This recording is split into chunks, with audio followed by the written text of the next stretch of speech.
Chapter 29. Walk the Talk, Speeches, Presentations, and Meetings. Popularly, public speaking is sometimes rated as being the public's number one fear before death. At least that's what they frequently say at workshops and seminars.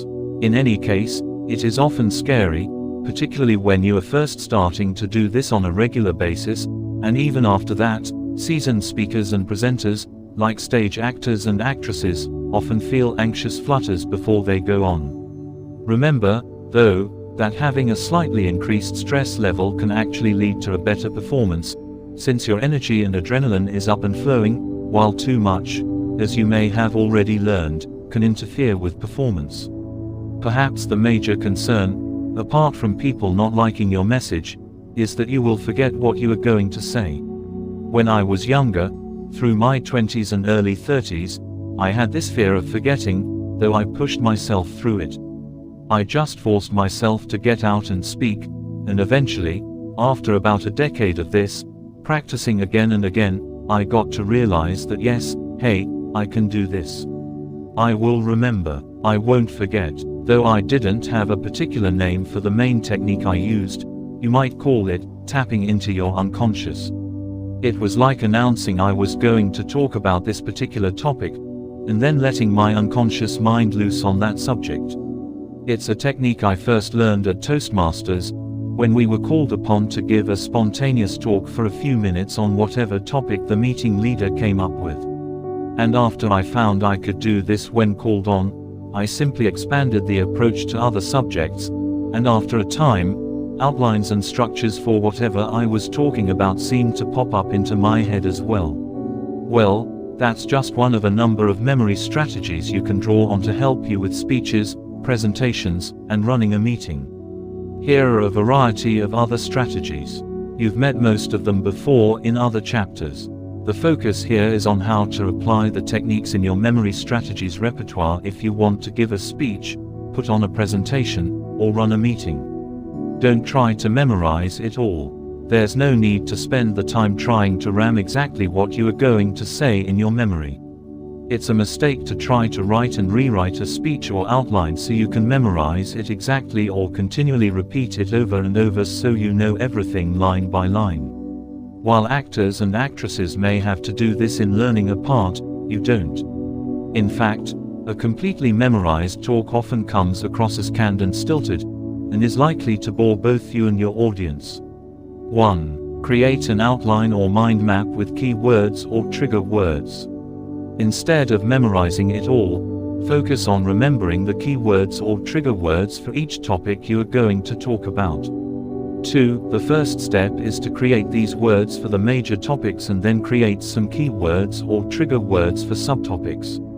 Then, use either a short outline of these trigger words or put them in a mind map, in which you have branches for the main topics and smaller branches coming off of those for the subtopics, as described in chapters 11 and 17. Typically, an outline or mind map will contain up to about 100 words or less. While this approach is commonly used for speeches, you can also adapt it for presentations you are doing, such as when you are facilitating a group discussion and want to bring up certain topics.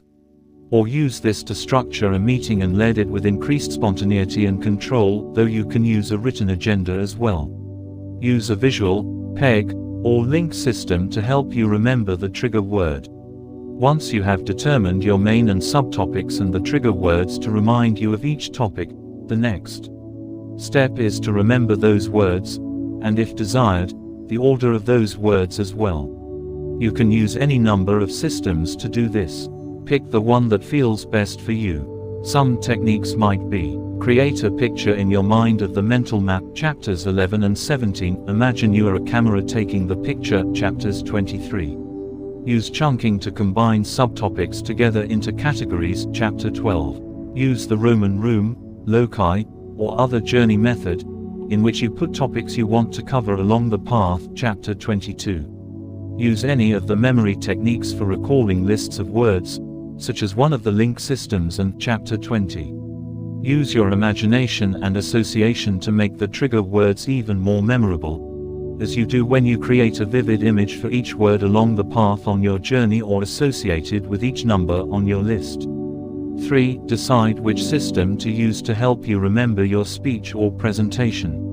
While you can use any of these systems, sometimes you might choose one that is related to the topic of your speech or presentation. For example, if you are going to be giving a speech in a large auditorium, you might scope out the auditorium in advance and place topics at various points around the room. That way, as you gaze around the room, particular places will trigger your thoughts on that topic. Or if your talk is about gardening, you might imagine yourself walking along a path in the garden, so that certain sections of plants or objects like fountains trigger different talks. Likewise, if you are going to be giving a sales talk on cars, the journey might take you around a car showroom. Then, whatever journey you choose, create an image for each topic that you place along the way. For instance, if your topic is increasing the bottom line for your sales talk on cars, you might see a long, white strip appear on one car you pass in the showroom. If you are going to be talking about creating a more effective phone presentation, you might see a large telephone sitting on another car. Use rehearsal and repetition to put your trigger words into long-term memory. Using whatever visual, peg, or link systems and imagery associations you have chosen, practice, practice, practice, so you firmly remember those words and their image associations. Then, as you call up each word on your journey or list, speak spontaneously about that topic, so you reinforce the link between the triggering words and what you are going to be talking about.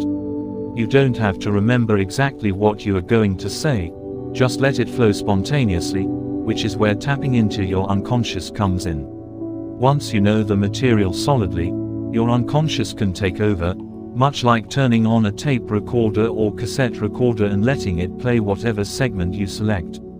In fact, when you let it flow spontaneously, you sound more natural and energized, which helps your speech or presentation come alive, and it makes you a better leader at a meeting too, since you are more flexible and better able to respond to whatever comes up at the meeting. Generally, you should go through your journey at least 4 or 5 times, and you should space out your rehearsals, since we learn better over time.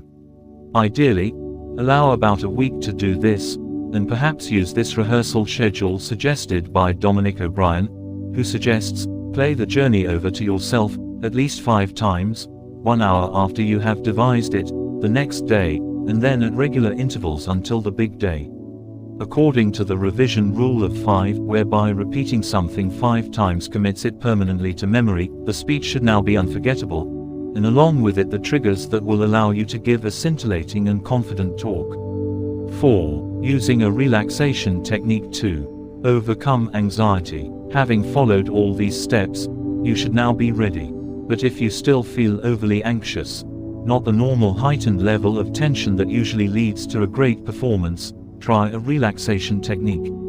Just breathe deeply and say to yourself something like, I am relaxed, or I feel very calm, cool, collected, and confident. Then, with your eyes closed or open as you prefer, imagine yourself at the start of your journey or list.